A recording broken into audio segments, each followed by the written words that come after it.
This is my first attempt on a seat. It's going to be really good.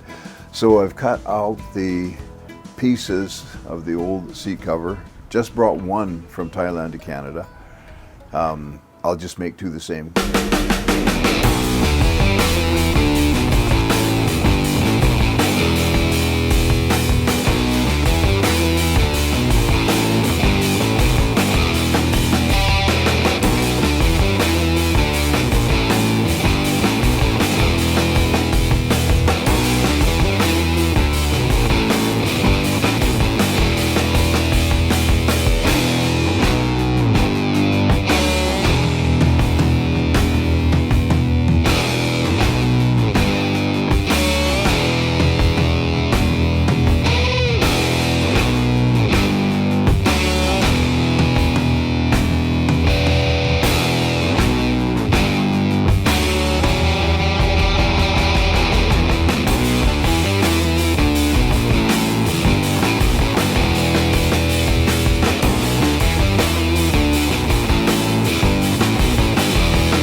I measured them as good as I could. It seems like they're both the same. Both seats are the same, or very closely.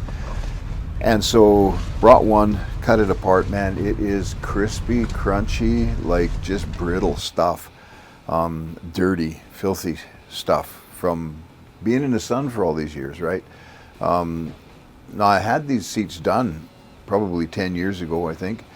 But since the cats ripped them all up, time to do them again. And they leak, the water goes into this foam, and then when you're driving you get a wet butt. That's not good. So got them cut, got the pieces, starting to measure them out. I think I'm going to make a two-tone. Use this lighter color, cream color in the middle, and then black all around the outside as it was before. And then put a little more padding in. Make them a little softer, a little more comfortable. I think the old foam is kind of getting worn out. I've got to patch that a bit as well. A lot of upholstery parts are like mirror images of each other. So from one side of the vehicle to the other, or from one side of the seat to the other, you just fold it over and retrace it again, and then you've got the complete seat part. Makes it easy that way. And that way you get a little more consistency, a little more uniform in your parts, because they're copies of each other. So if you got something wrong, it's wrong on all of them. So we're sewing the piping first, quite a few feet of that, about 12 feet for each seat. So you put a different walking foot on it. This is a good example. This one is huge. It's got a 1/2 inch run in there for doing the windlace, right? Sewing material onto the 1/2 inch round foam rubber. The piping that I'm using is, I think, 3/16. So I've got one with a smaller run in it, and for 3/16. And yeah, so it just goes in there and runs along there. You can have a look at it here. This is the idea of it. Okay, the walking foot goes up there, part the needle goes through. There's the walking thing going on there, and here is the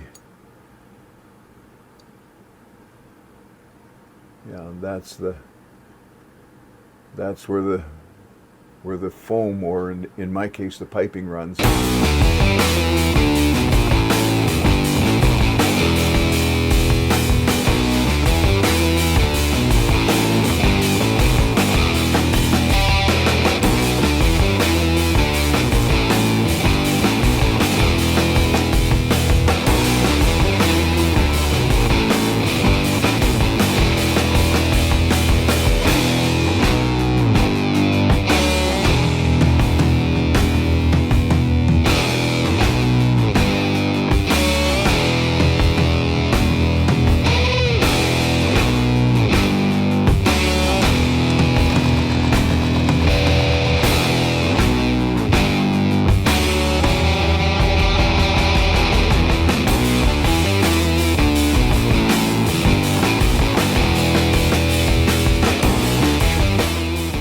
changed the motor on this Juki sewing machine. From the one that it came with was a big clutch motor. It's like 1 horse, powerful thing, man. It'll go like 1,000 stitches a minute or some crazy thing, and too hard to handle for me, for a beginner, right?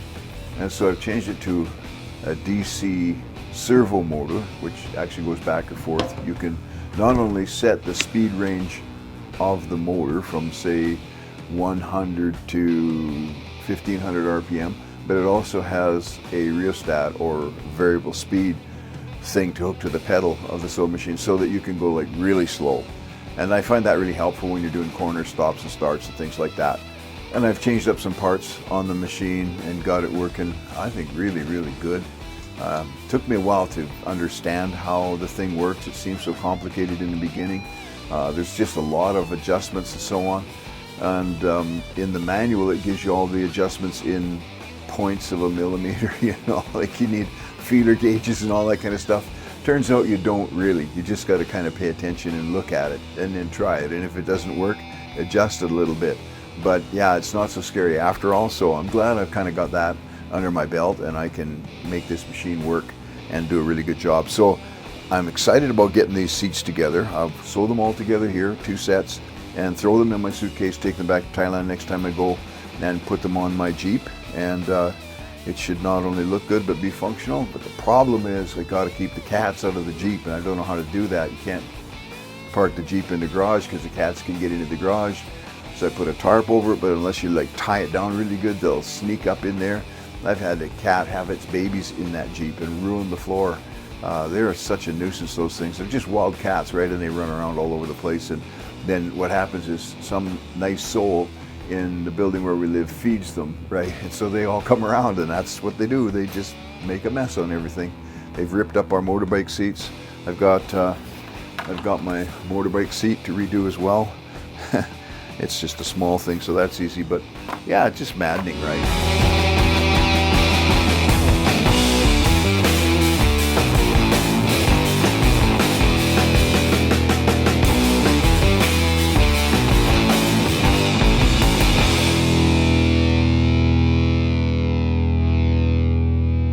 So this is the only glue to use, apparently, and it's proven to be true so many times. You can use contact cement or, you know, Gorilla Glue, spray adhesive, 3M spray adhesive. None of that stuff will hold. I've tried so many of them, they don't hold. But this DAP wood, the Lando cover, contact cement, very highly flammable. And you spray it on both parts, wait a few minutes and put them together, and it's there for life. Now, all of the parts have a scrim backing, which was, I think, 3/8 inch foam on this one that I picked up in Chinatown in Bangkok.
also use that Lando contact cement, the Dapwood stuff, for repairing the foam.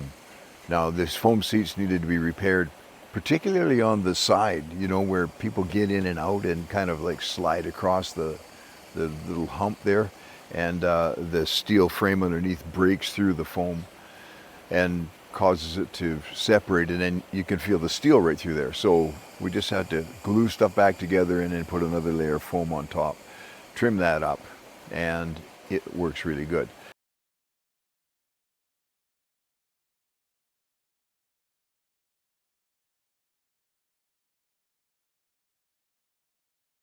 Underneath, of course, there's steel frame for the seat, and with the humidity in Thailand, it was getting pretty rusty, so we cleaned all that up and give it a good coat of paint inside and out, up and down, just to make sure that the rust stops for the next 10 years or whatever.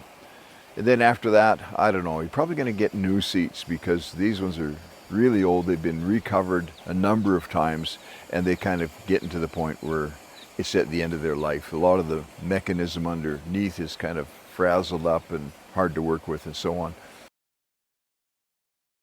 And the process is, of course, a lot of fun, because the Jeep seats are in Thailand here, and you take them off of the Jeep, the skin's off, take the skin to Canada, along with the material that you're going to sew that you bought in Chinatown. You do the sewing in Canada, then you bring it back to Thailand, and you fit it onto the seats. Yeah, and you know, it's great fun, but it's the way I can do it without spending a lot of money. It's not cheap. I mean, even in Thailand, it's cost quite a bit to get these done, and they don't last that long, I've noticed.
But in my estimation, these seats are looking pretty good.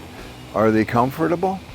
Well, coming up here into the north part of Thailand, we sat here in these seats for 12 hours on the first day and another 5 hours on the next day. And we're still alive. Well, actually, they're quite nice, quite comfortable. But in the meantime, they look new, they look good. Actually, they make the other parts of the Jeep look like it needs a little bit of restoration, especially some of the paint. Otherwise, she's pretty solid. Mechanically, it's good and solid. Doesn't burn any oil. Coming up here, you know, whatever it was, our 18-hour drive, didn't burn any oil. Not a lot of power. The turbo doesn't have all of the paraphernalia that it needs on it to be able to output proper power. It'd be nice to upgrade the engine to something with variable architecture turbo, you know, that has a wider power band. That would be really cool, really nice, especially on the hills. But she does good. Now coming down the side of this mountain it's Intanon Mountain. If you've ever been to Chiang Mai and you've visited Doi Intanon, we're on the back side of that mountain. It's actually quite huge. And coming down, pulling the trailer pushing us all the way down, very, very steep. The brakes overheated, so we had to stop for, I don't know, 30 minutes, let it cool down, and then carry on without using any brakes at all coming down. So a lot of low gear, a little bit of patience, but it's great. Tell you what, the drive up here is just so beautiful. Once you get off the main highways and you get into the hills, now the planting, the farming, and just absolutely stunning. You know, the green hills. Of course, it's rainy season right now. It's been raining every day, off and on, spitting a lot of the time. It's overcast now, and the clouds are right down on the mountain. Sometimes we're driving through the clouds, and they're coming right down close to us here.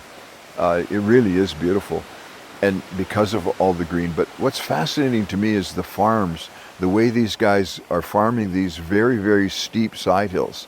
Now, I don't know, some of it looks so steep that you couldn't even walk up it or down it. And so I don't know if they hang from ropes or whatever, like they do in some parts of the world. But they're planting all their cabbages in rows, and all their tomatoes have got strings that the vines can crawl up, but acres and acres of it, just starting everything in these greenhouses that you'll see the white roofs here and there in the valleys, and then they take the little potted seedlings and they plant them by hand all over these hills. A lot of manual work. And then the fascinating thing is you got to ask yourself, okay, when it's time to harvest, how do you get, like cabbages, for example, a lot of cabbages, a lot of corn. Do you let it roll down the hill, or do you try and carry it up the hill?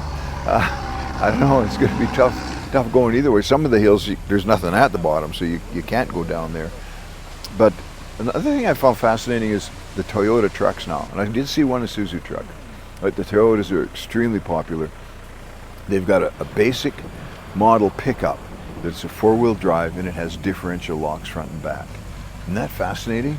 It's like a Rubicon Jeep, you know, locks the differentials right up, and those guys can really go anywhere. Of course, back in the day when the roads weren't near as good, I mean, they're pretty bad now, but when they weren't near as good, they only had, you know, two-wheel drive pickups and Isuzus and that kind of stuff, the Toyotas. And those guys, man, some of these farmers, they're amazing drivers. They can drive a two-wheel drive pickup through a lot of mud, something that, yeah, I would just get stuck. But anyway, we're not getting stuck with this baby. Haven't even had to chain up. It's been quite wet, but boy, it grips really good. We're able to go up and down, hauling people in the little utility trailer. And our crew is out planting trees right now, planting actual pine trees, which are not native to Thailand, but they're all over these hills, and people have planted these pine trees. Beautiful, beautiful, big, tall pine trees. I don't know why they're fascinated with them, but they really, really like the pine trees. I think it's because they grow fast. So carrying on, we'll be down off this mountain in a few days and back to home base and back to work there.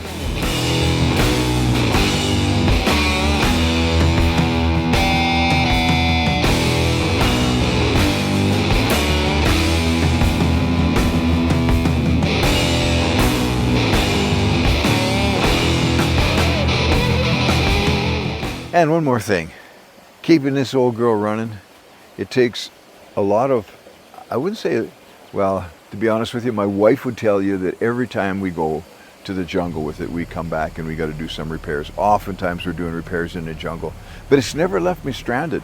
I mean, I've had the drive shaft go, so you just take the drive shaft off and put it in four-wheel drive and drive home with the front wheels driving. And, you know, I've had the springs fall right out of the hangers and that kind of thing, and had to suck them back in with a cable, run the cable around a big pile of bamboo trees and suck a chain through the eyes of the bushings of the hangers for the springs and get home that way.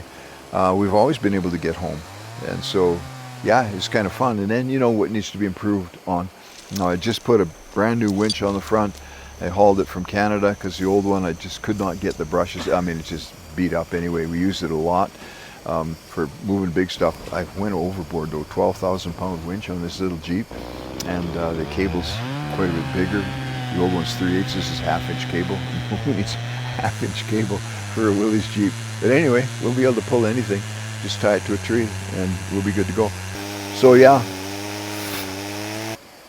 whatever it is that you're driving, man, especially nowadays, guys, it's really worth keeping your maintenance up, changing your oil, looking after things well, going over things.